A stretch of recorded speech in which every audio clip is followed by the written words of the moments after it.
बिस्मिल्लाहिर्रहमानिर्रहीम, अस्सलाम वालेकुम। आज की इस वीडियो में हम बात करेंगे ज़ायरटेक टैबलेट और ज़ायरटेक सिरप के बारे में।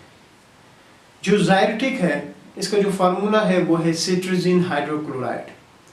सिट्राज़ीन जो है ये एक एंटी एलर्जिक एजेंट होता है, इसको हम एंटी हिस्टामिनिक एजेंट भी कहते हैं। जो एंटी हिस्टामीन्स होते हैं इनको हम डिवाइड करते हैं दो ग्रुप्स में। पहला फर्स्ट जनरेशन एंटी हिस्टामिन, दूसरा सेकंड जनरेशन एंटी हिस्टामिन।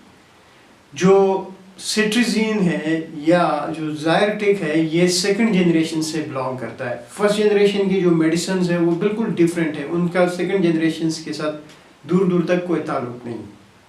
अब बात हम ये करते हैं कि जो ज़ायरटेक सिरप है या जो ज़ायरटेक टैबलेट है वो जिस्म के अंदर काम कैसे करती है, इनका मैकेनिज्म ऑफ एक्शन क्या है। एक सब्सटेंस होता है जिसका नाम है हिस्टामिन। हिस्टामिन उस वक्त रिलीज होता है जब आपके बॉडी के अंदर एलर्जिक रिएक्शन स्टार्ट होते हैं। जब एलर्जिक रिएक्शन स्टार्ट होंगे तो वो एलर्जिक रिएक्शंस अपने सिम्टम्स शो करेंगे, अपने अलामात शो करेंगे। तो उस अलामात जब शो हो जाते हैं तो वहाँ पे फिर हिस्टामिन रिलीज हो जाता है और उस अलामात को जो एलर्जिक रिएक्शन की वजह से डेवलप हुए हैं बॉडी के अंदर वो मज़ीद बढ़ाता है वो हिस्टामिन। तो इसलिए हम एंटी हिस्टामिन या एंटी एलर्जिक दे देते हैं ताकि वो जो हिस्टामिन है उसका रिलीज जो है वो ब्लॉक हो जाए, उसका रिलीज जो है वो रुक जाए और ये जो सिम्टम्स बढ़ रहे थे वो कम हो जाए या ख़त्म हो जाए। तो इनके काम करने का तरीका यही है कि ये हिस्टामिन H1 रिसेप्टर के ऊपर एक्ट कर देते हैं और हिस्टामिन के रिलीज को ब्लॉक कर देते हैं। अब हम बात करते हैं इसके यूजेस के ऊपर कि जो ज़ायरटेक जो टैबलेट है या जो सिरप है इसके यूजेस क्या क्या है। जितने भी जो एलर्जिक डिसऑर्डर्स होते हैं उनमें इसको इस्तेमाल किया जाता है, चाहे वो स्किन की एलर्जी है, चाहे वो एलर्जिक राइनाइटिस है, चाहे वो एलर्जिक कंजक्टिवाइटिस है, चाहे वो फूड एलर्जी है।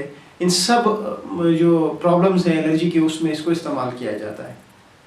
अगर हम बारी बारी यूजेस को देखें तो सबसे पहला इसका जो यूज़ है वो स्किन एलर्जी है। स्किन में किसी किस्म की कोई एलर्जी हुई है तो उसमें इसको इस्तेमाल किया जाता है। मोस्ट कॉमनली अर्टिकेरिया और डर्माटाइटिस जो है, इसमें क्या हो जाता है कि दाने निकल आते हैं, खारिश हो जाती है शदीद किस्म की। तो इस कंडीशन में ज़ायरटेक टैबलेट या सिरप का इस्तेमाल किया जाता है। स्पेशली ज़ायरटेक टैबलेट जो है वो बड़ों में अगर इस तरह की कोई मसला डेवलप हुआ है तो उसमें इस्तेमाल किया जाता है। इस तरह जो नेज़ल एलर्जी जिसको एलर्जिक राइनाइटिस कहा जाता है, जिसमें बहुत ज़्यादा नाक बहती है, बहुत ज़्यादा छींकें आती है, नाक के अंदर बहुत ज़्यादा जलन होती है, नाक बंद रहता है, तो ये जो सारे अलामात होते हैं ये एलर्जिक राइनाइटिस के अलामात होते हैं और वहाँ पे भी ज़ायरटेक टैबलेट का इस्तेमाल किया जाता है।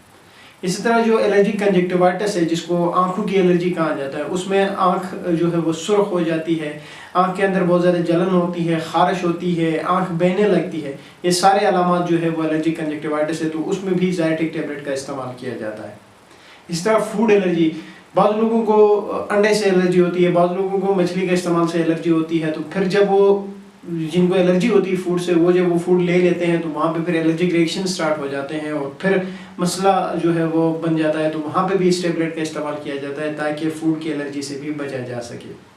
इसी तरह जो स्केबीज है जो एक स्किन डिसऑर्डर है जिसमें बहुत ज़्यादा खारिश हो जाती है जिस्म के अंदर और एक अजीब सी बीमारी है जो कि दूसरे फैमिली पर्सनस के साथ कांटेक्ट में आने से भी फैलती है, तो उसको भी ट्रीट करने के लिए एज ए जो ऑप्शन है, एज ए ट्रीटमेंट ऑप्शन इसको इस्तेमाल किया जाता है ताकि उसमें भी खारिश कम हो।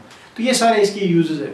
और बच्चों में भी अगर सिरप की बात करें तो वो बच्चों में इस्तेमाल हो जाता है। इसी तरह की यूजेस है कि उसमें भी कोई स्किन का कोई मसला हुआ है या नाक बह रही है या कोई और आंखों का कोई एलर्जी हुई है तो उसमें जो है वो सिरप का इस्तेमाल किया जाता है।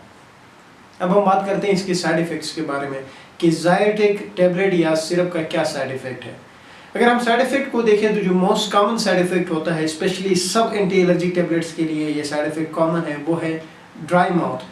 मुंह जो है वो बिल्कुल खुश्क हो जाता है, उसके अंदर जो सलाइवा की प्रोडक्शन होती है वो कम हो जाती है या ख़त्म हो जाती है। तो पेशेंट अमूमन कंप्लेन कर रहे होते हैं कि डॉक्टर साहब हमारा मुंह जो है वो पूरा दिन या पूरी रात जो है वो खुश्क रहता है। तो ड्राई माउथ इसका जो है वो पहला साइड इफ़ेक्ट है। याद रहे एंटी एलर्जिक जो है वो अमूमन अपने साइड इफ़ेक्ट्स शो नहीं करते हैं, लेकिन अगर बहुत ज़्यादा ओवरडोज किया जाए, बहुत ज़्यादा इसको ओवरडोज करके इस्तेमाल किया जाए तो तब ये फिर अपने साइड इफ़ेक्ट्स शो करते हैं। और तब जो साइड इफ़ेक्ट्स होते हैं उसमें पहला जो साइड इफ़ेक्ट है वो है ड्राई माउथ है। इसी तरह ड्राउजीनेस जिसको ग़ुलूदगी कहा जाता है। हालांकि ये जो एंटीहिस्टामिन सेकंड जनरेशन की जो एंटीहिस्टामिन्स है उनमें इतना सेडेटिव इफेक्ट तो नहीं होता, नॉन सेडेटिव इनको कहा जाता है, लेकिन कुछ एक लोगों में ये फिर सेडेटिव इफेक्ट भी शो करता है। तो ग़ुलूदगी का मतलब ये है कि जिस्म जो है वो एक वीक सा हो जाता है, मतलब ये है कि नींद से आने लगती है। अच्छा, इसके अलावा तबीयत का ख़राब होना, उल्टी का आ जाना, जिस्म में थकावट का होना, ये सारे इसके साइड इफ़ेक्ट्स में आते हैं ज़ायरटेक टैबलेट या सिरप के। अच्छा, अब हम बात करते हैं इसकी कॉन्ट्राइंडिकेशंस के बारे में। तो कॉन्ट्राइंडिकेशंस तो बहुत सारी है, मैंने बहुत सारे वीडियोस में एंटी एलर्जिक टैबलेट्स की जब मैंने रिव्यू किए हैं वहाँ पे मैंने डिटेल में बताया इसके कॉन्ट्राइंडिकेशंस, लेकिन इसमें एक बार फिर मैं जो है वो आपको अच्छी तरह एक्सप्लेन करता हूँ।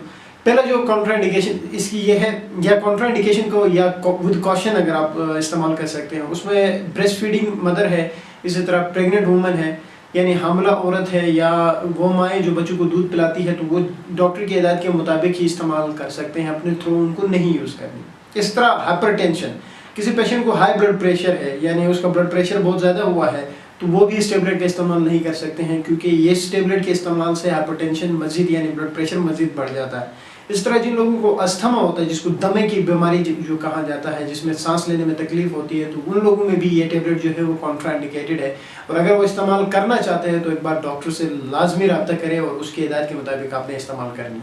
इस तरह किसी को किडनी में कोई मसला है, मतलब गुर्दों में अगर किसी किस्म की कोई बीमारी है या उसके गुर्दे सही काम नहीं कर रहे, तो उसमें भी ये टेबलेट कॉन्ट्राइंडिकेटेड है, क्योंकि ये किडनी फंक्शन को डिक्रीज कर देते हैं।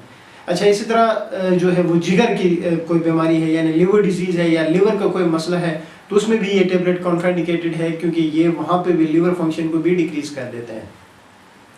ये कुछ एक इम्पोर्टेंट इसके जो साइड इफ़ेक्ट्स थे या कॉन्ट्राइंडिकेशंस थे जो आपको अच्छी तरह पता होनी चाहिए कि कौन कौन सी ऐसी कंडीशंस है, हालात है जिसमें हम इस टेबलेट का इस्तेमाल नहीं कर सकते हैं।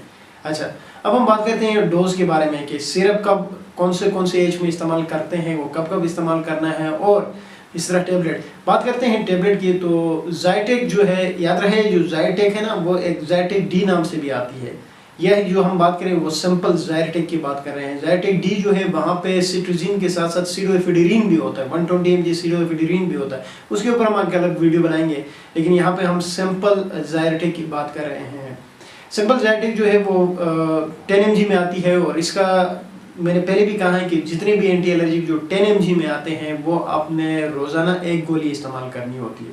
तो जो ज़ायटेक है, जो 10 mg टेबलेट है, वो आपने रोज़ाना एक गोली इस्तेमाल करनी है।